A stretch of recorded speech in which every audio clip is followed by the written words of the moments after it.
गडिंग्लज पंचायत समितीच्या माजी सभापती जयश्रीताई तेली आणि भारतीय जनता पार्टीचे चंदगड विधानसभा मतदारसंघाचे समन्वयक संतोष तेली यांचा आज उमेदवारी अर्ज हा दाखल केलेला आहे। हे मोठ्या शक्ती प्रदर्शनाने येथे येऊन अर्ज दाखल केलेला आहे। तर स्वतः जयश्रीताई तेली आहेत आपल्यासोबत। काय सांगाल ताई, आज उमेदवारी अर्ज दाखल केला आहे, भाजप पक्षाकडून हा आपला उमेदवारी अर्ज दाखल केलेला आहे। नेमकं कोणते आव्हान घेऊन जात आहे, नूल हासू चंपू मतदारसंघामध्ये काय प्रॉब्लेम्स आहेत आणि कशा पद्धतीने या सर्व गोष्टीला किंवा निवडणुकीला सामोरं जाण्याचं तुमचं प्लॅनिंग आहे, नियोजन आहे? सर्वप्रथम पती पत्नींच्या मार्फत माननीय आमदार शिवाभाऊंचं मनापासून आभार मानते की त्यांनी आम्हाला नूल हासूचंपू जिल्हा परिषदेसाठी आम्हाला संधी देत आहेत।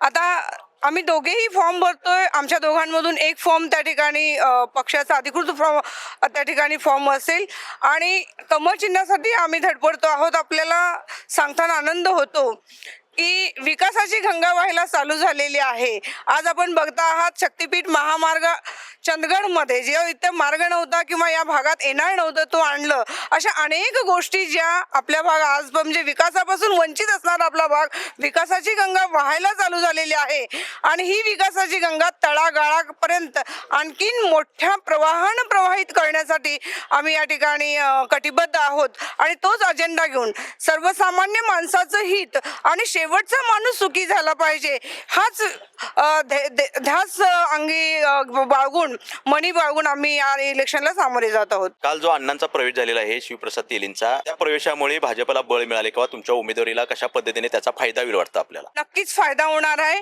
एकतर मी शिवानंदचं आणि त्यांच्या संपूर्ण हितचिंतक त्यांचे त्या ठिकाणी सोबत असणारे सर्व फॉलोअर्स असतील सर्वांचं मनापासून स्वागत करते। शिवांनांनी कुटुंब आणि विकास या दोन गोष्टी डोळ्यासमोर ठेवून भाजपमध्ये प्रवेश केला आणि नक्कीच शिवांना हे एक असं व्यक्तिमत्व आहे की त्यांचं पंचक्रोशीमध्ये असेल किंवा तालुक्यामध्ये असेल एक मान सन्मान वेगळा आहे।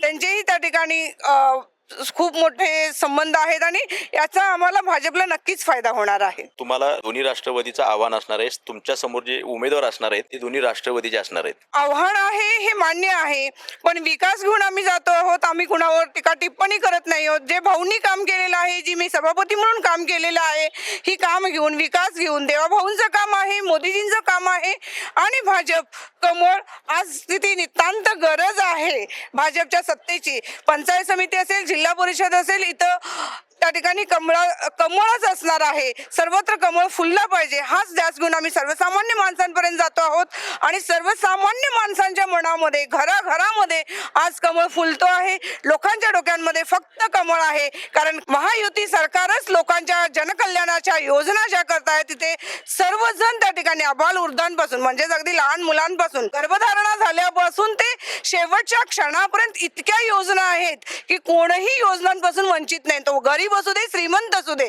तो उद्योगपती असू दे, राबणारा असू दे, सर्वांसाठी भरभरून योजना आमचं शासन देत आहे। त्यामुळं त्याच योजना लोकांपर्यंत तळागाळांपर्यंत आम्हाला पोहोचवायच्या आहेत। जयश्रीताई तेलींनी किंवा संतोषदादा तेली यांनी फॉर्म दाखल केलेला आहे, त्या अनुषंगाने तुमच्या मतदारसंघातील जनतेला आणि खास करून चंदगड विधानसभा मतदारसंघातील जनतेला काय आवाहन करताय? आजच्या प्रसंगी मी एवढं सांगू इच्छितो, येणाऱ्या भविष्यकाळामध्ये आपणाला जर विकास साधायचा असेल, सर्व चंदगड मतदारसंघ सुजलाम सुफलाम करायचं असेल तर येणाऱ्या काळामध्ये भारतीय जनता पक्षाशिवाय पर्याय नाही।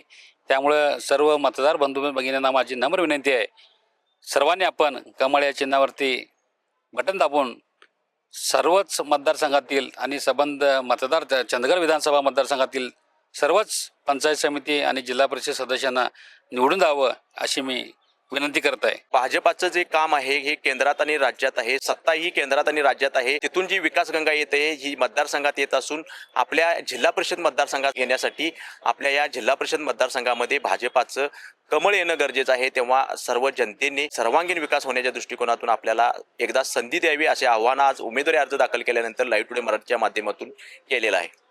गडिंग्लजहून लाईव्ह टुडे मराठी नितीन मोरे।